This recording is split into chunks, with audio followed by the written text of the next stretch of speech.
അങ്ങനെ നമ്മൾ മലയാളികൾ ഏറ്റവും റീസെൻ്റായിട്ട് ഏറ്റെടുത്ത ഒരു ദൗത്യം വിജയകരമായിട്ട് പൂർത്തീകരിച്ചു, അതും before the dead line.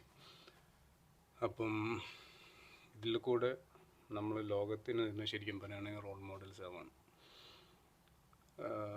Like എനിക്ക് ഒന്ന് പെരുന്നാൾ തലേന്നൊക്കെ ബിലോ 4 crore അങ്ങനെ ഉള്ളായിരുന്നു അക്കൗണ്ടിൽ. ഇപ്പം ഈ ചെറിയൊരു ടൈം ഫ്രെയിമിൽ ഇത്രയും വലിയൊരു തുക എല്ലാവരും, അതിൽ ഹിന്ദു, മുസ്ലിം, ക്രിസ്ത്യൻ അങ്ങനത്തെ എല്ലാവരും കോൺട്രിബ്യൂട്ട് ചെയ്തിട്ടാണ് ഈ ഒരു സംഭവം നടന്നത്.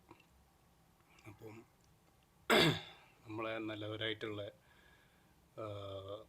നോർത്തിലൊക്കെ ഉള്ള ആളുകൾ ഉണ്ടാക്കിയൊരു ദി റിയൽ കേരള സ്റ്റോറി എന്ന് പറഞ്ഞിട്ടുള്ളൊരു movie picture, what ever it is, that sheet.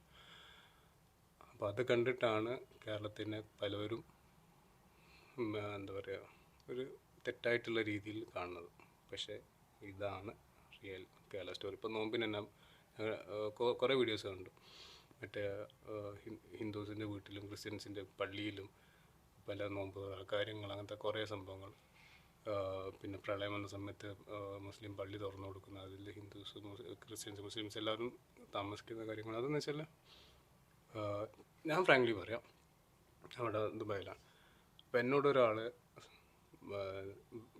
Way are from എന്ന് ചോദിക്കുമ്പോൾ പേർപ്പസ്ഫുള്ളി അല്ല ഞാൻ പറയൽ കേരള എന്നാണ്. ഓക്കെ, അപ്പോൾ ബാക്കിയുള്ള സ്റ്റേറ്റ്സിനെ പറഞ്ഞാൽ ഇവിടെ എത്രത്തോളം അറിയുമെന്ന് എനിക്കറിയില്ല. കേരള എന്ന് പറയുമ്പം ഇറ്റ്സ് അണ്ടർസ്റ്റുഡ്. ഞാൻ ഇന്ത്യ എന്ന് പറഞ്ഞിട്ടുള്ള കാലം മറന്നു, കാരണം അത്തരത്തിലാണ് കാര്യങ്ങൾ പോകുന്നത്. പക്ഷേ കേരള എന്ന് പറയുമ്പോൾ ഐ എം പ്രൗഡ് ടു. ഞാനല്ല, എല്ലാ കേരളീസ്, എല്ലാ മലയാളികളും വിൽ ബി പ്രൗഡ്. ഓക്കെ, അതിനുള്ള ഏറ്റവും റീസെൻ്റ് ആയിട്ടുള്ളൊരു ബെഞ്ച് മാർക്ക് നമ്മൾ ഇന്ന് അക്കംപ്ലിഷ് ചെയ്തു. Thank you.